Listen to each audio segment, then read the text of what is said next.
ये कहानी थी सौरव के दोस्त की। सौरव अगर चाहता तो उसको समय पर पानी पिला सकता था या उसकी ड्रिंक में पानी डाल सकता था। ये बात अलग है कि उसने कुछ और डाला उसकी ड्रिंक में जिससे उसको ज्यादा नशे हो गए, लेकिन उसको हाइड्रेशन का ध्यान रखना चाहिए था। नमस्कार दोस्तों, मैं आपका दोस्त और होस्ट स्वागत करता हूं आपकी एक और नई वीडियो में। हम बात करेंगे आज हाइड्रेशन के ऊपर। क्या है आखिर ये हाइड्रेशन? तो इस वीडियो में आपको एंड तक बने रहना है, क्योंकि हम बहुत सारी नॉलेज आपके साथ शेयर करने वाले हैं हाइड्रेशन के बारे में कि इसके फायदे क्या है अगर आप हाइड्रेट रहते हो और नुकसान क्या है अगर आप हाइड्रेट नहीं रहते हो, यानी कि अगर आप डिहाइड्रेशन का शिकार हो जाते हो तो इसके नुकसान क्या है। तो दोनों पे बात करेंगे और खासकर हमारा जो फेवरेट टॉपिक है मसल बिल्डिंग को लेके, तो हम उसको भी इससे जोड़ेंगे कि एक्चुअली में हाइड्रेट रहना आपकी मसल्स के लिए कितना ज्यादा इंपॉर्टेंट है। तो चलिए वीडियो को देरी ना करते हुए शुरू करते हैं। पानी हमारी बॉडी का 60% हिस्सा होता है, जो कि हर बॉडी के फंक्शन के लिए नेसेसरी होता है, जरूरी होता है, चाहे वो न्यूट्रिशन ट्रांसपोर्टेशन का यूज में हो या फिर बॉडी के फंक्शन को लेके। पानी बॉडी में मसल्स के लिए बहुत ही ज्यादा इंपॉर्टेंट रोल प्ले करता है, चाहे वो मसल की कॉन्ट्रैक्शन करना हो या फिर मसल की ग्रोथ करना हो। डिहाइड्रेशन के स्टेट में आपके अंदर वाटर की कमी हो जाती है, जिससे क्रैम्प्स होने लग जाते हैं। पानी एक न्यूट्रिशन ट्रांसपोर्टर का भी काम करता है। जब आप कोई हेल्दी प्रोटीन रिच फूड खाते हो, उसके अंदर जो भी न्यूट्रिशनल है जैसे कि अमीनो एसिड्स है, अगर आपके मसल तक वो पहुंचाना है तो पानी ही एक ऐसा जरिया है जो वहां तक उसको पहुंचाएगा। तो इसलिए आपको हाइड्रेट रहना बहुत ज्यादा जरूरी है। सपोज करते हैं कि आप कर रहे हो मसल बिल्डिंग, आप जाते हो डेली जिम में, लेकिन आप हाइड्रेट नहीं हो।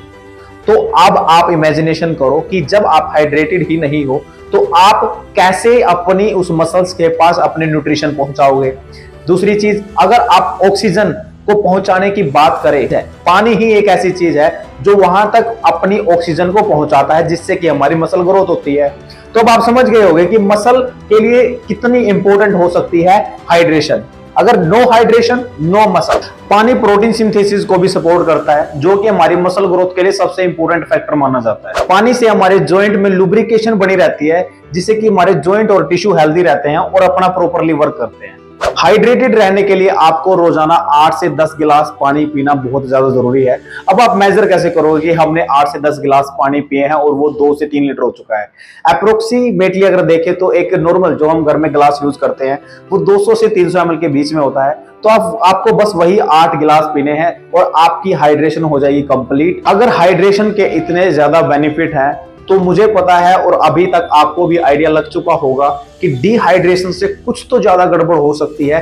तो अब हम परसेंटेज वाइज देखेंगे कि अगर हम पानी नहीं पीते हैं, डिहाइड्रेशन की कंडीशन में रहते हैं, तो हमारे साथ क्या हो सकता है। अगर हम डिहाइड्रेटेड रहते हैं 1% पे लेवल पे, 2 से 3% पे, 4% पे और 5%। मानो आपके डिहाइड्रेशन लेवल है 1%, तो आपको फील होगा कि आप फोकस नहीं कर पा रहे हो और आप अपनी बॉडी के टेम्परेचर को रेगुलेट नहीं कर पा रहे हो। कभी आपको ज्यादा पसीना आएगा या बिल्कुल आप थर्स्ट फील करोगे, बिल्कुल प्यासे फील करोगे। तो ये है 1% लेवल। 2 से 3% डिहाइड्रेशन होने पे आपको इम्पेयर्ड मेमोरी का सामना करना पड़ सकता है और आप नोटिस करोगे कि आपकी परफॉर्मेंस डिक्रीज हो चुकी है अगर आप डिहाइड्रेटेड रहते हो 2 से 3% के लेवल। 4% लॉस होने पर आपकी डिहाइड्रेशन लेवल एक्सट्रीम लेवल पर पहुंच जाएगी, जब आप अपनी वर्क कैपेसिटी में फर्क देखना महसूस करेंगे कि अब आपसे वो काम नहीं हो पा रहा है जो आप नॉर्मली कर पा रहे थे। ये 4% लेवल की कैटेगरी होती है जिसमें कि डिहाइड्रेशन सीवियर पॉइंट पे पहुंच जाती है। डिहाइड्रेशन का सबसे डेंजरस मोड यानी कि 5% लॉस होने पे आपको हेडेक, कंसंट्रेशन की कमी और आप हमेशा स्लीपी से फील करोगे, आपका कुछ करने का मन नहीं करेगा। तो ये सभी भयंकर से भयंकर डिहाइड्रेशन की मां है या बाप है, जो भी है, सबसे सीवियर है। तो हमने हाइड्रेशन के बारे में सीखा, फिर हमने हाइड्रेशन के फायदों के बारे में, और फिर जब हम हाइड्रेट नहीं होते यानी कि डिहाइड्रेशन की कंडीशन में हमें क्या क्या बीमारियों का सामना करना पड़ सकता है, हमने उसके बारे में देखा। अब हम बात करेंगे इन सारी चीजों से निजात पाने की, यानी कि सॉल्यूशन, कि आप क्या कर सकते हैं। ऐसे फल फ्रूट खाइए जिसमें ज्यादातर वाटर कंटेंट हो, जैसे कि तरबूज, खरबूज और वो सभी फ्रूट। एप्पल भी एक अच्छा सोर्स ऑफ हो सकता है वाटर कंटेंट बढ़ाने का अपनी बॉडी के अंदर।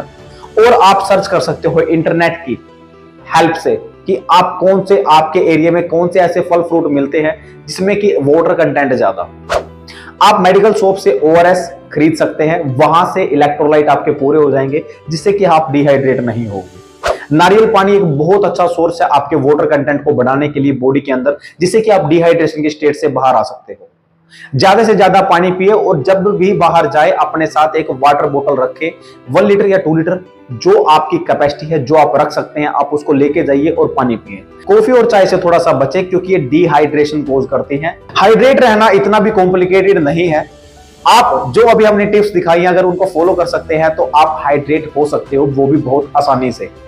तो अगर आपको ये वीडियो पसंद आई है तो लाइक करना, दोस्तों को शेयर करना जिसको सबसे ज्यादा जरूरत है, और सब्सक्राइब कर देना इस चैनल को, और सब्सक्राइब चैनल के बटन के साइड में जो घंटी है उसको दबा देना ताकि मैं जब भी वीडियो अपलोड करूं आपको उसकी नोटिफिकेशन पता लग जाए कि मोहित की वीडियो आ चुकी है फिटनेस यात्रा पे। और नीचे कमेंट सेक्शन दिया हुआ है भैया, जो भी आपकी क्वायरीज हैं या फिर आप कोई टिप शेयर करना चाहते हो तो आप नीचे कमेंट सेक्शन में टाइप कर देना।